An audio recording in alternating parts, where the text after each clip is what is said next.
Mga kamaster, what's up?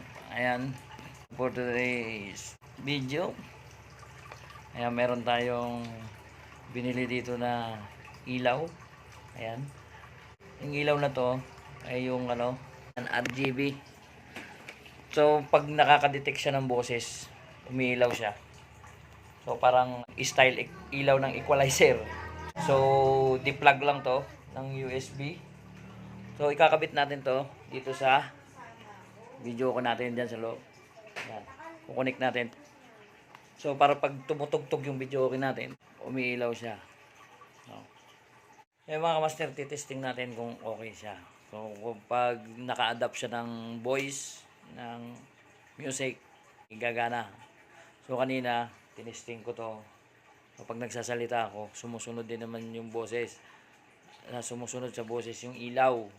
So, para sa akin okay naman siya. So dito naman natin siya susubukan sa ginawa nating video kung pag naka-adapt siya ng music ay sasabay yung ilaw sa music to. Okay. Testing natin. Mga master, yan, binubuksan ko na. Yan, hugutin natin. Yan. So ito yung itsura niya. Yan. Yan, ganyan siya. Yan. Ayan o. Tsura niya. Umiilaw yan. Pag andito yung mic niya para sa detector ng boses para sumabay siya sa ilaw. Ito yung sa port niya, yung type C. And then ito naman yung power. Pag nakasaksak na siya, saka lang siya gagana. Doon mo siya ipa-power. Ito yung isa naman ay yung sa color, kung iba't ibang klaseng color to eh. Mamimili ka na lang kung anong gusto mo. Ito yung mode. Ayan. So may na rin siya oh. May screen protector. Ayan yung niya. Ayan. Huwag nyo itong tatanggalin kasi matatanggal yung screen protector. Tapos may kasama rin siyang USB cable. Ayan, type C din. Sana yung dulo. Ayan, ito. Ayan, type C. Ayan, type C. Ayan. Sasaksak na lang siya sa USB. Tapos ito, may sticker din siya. Ilalagay nyo dito. Kung gusto nyo, kung saan nyo idikit. Ayan, pwede. Lagyan nyo ng padikit. Adhesive to. So, ayan yung style niya. New upgrade pa nakalagay. Pwedeng pang outdoor activities, pabahay. Ayan, party o sa sasakyan. Tapos may noise precision filtering na rin siya. Tapos music, voice. Tapos multi-mode color. Ayan. Diba? Ayan. So titesting natin dito. So dito ko yan siya ilalagay. Ayan. So yan, ganyan siya. Sa loob. Ayan. Ayan. Tapos, meron na akong biniling port dito ng USB. Ayan o, ayan. So, lahat ng USB, dito ko sasaksak. Kung gusto ko pang magkabit ng ibang mga features, ayan, dito ko siya isasaksak. Basta USB lang para hindi mo konsumo sa kuryente. So, sasaksak natin dito. Ayan. Okay. Tapos, i-on dyan natin. Ayan. Diyan yun, no? Diyan yun sa loob. So, yung port natin na yun, ito, dun siya nakakunik sa DVD player natin ng video okay, kasi meron siyang USB port. So, pag inopen mo yung video okay, yan, mag-ilaw na rin siya. So, testing natin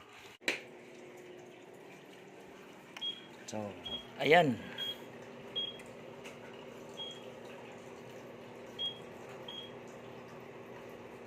Ayan o.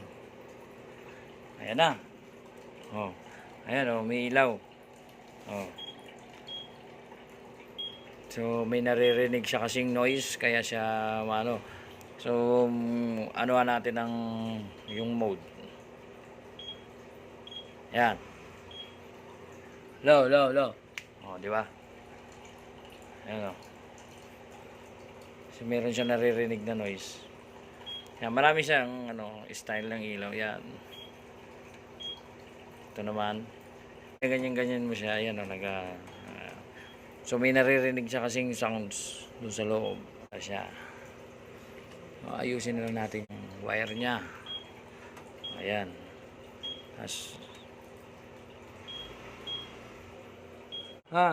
Di ba? Sumusunod.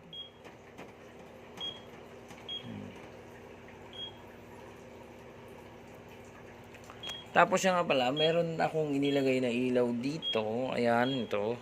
Ayan yung ilaw na yan. Ang control niya nasa cellphone.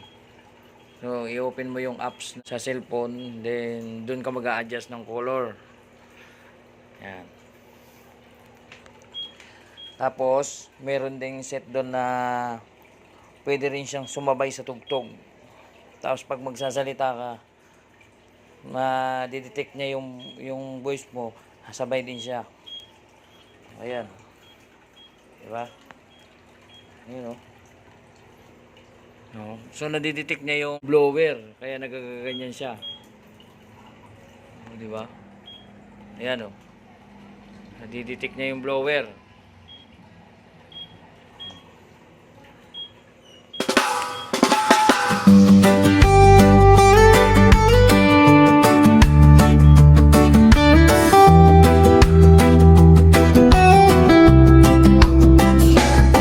So, yan lang po mga kamaster. Ayan, at nalagay na natin yung ating ilaw.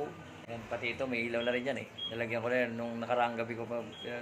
Nakalimutan ko lang i-vlog. So, ayan. Pinakita ko na rin ito sa inyo. So, kung baguhan ka lang sa aking channel, i-click na ng subscribe and then notification bell para updated po kayo sa mga videos nating i-upload. So, yun lamang po. Ayan. Kita nyo naman. May ilaw na siya. Yun lang po. Bye-bye.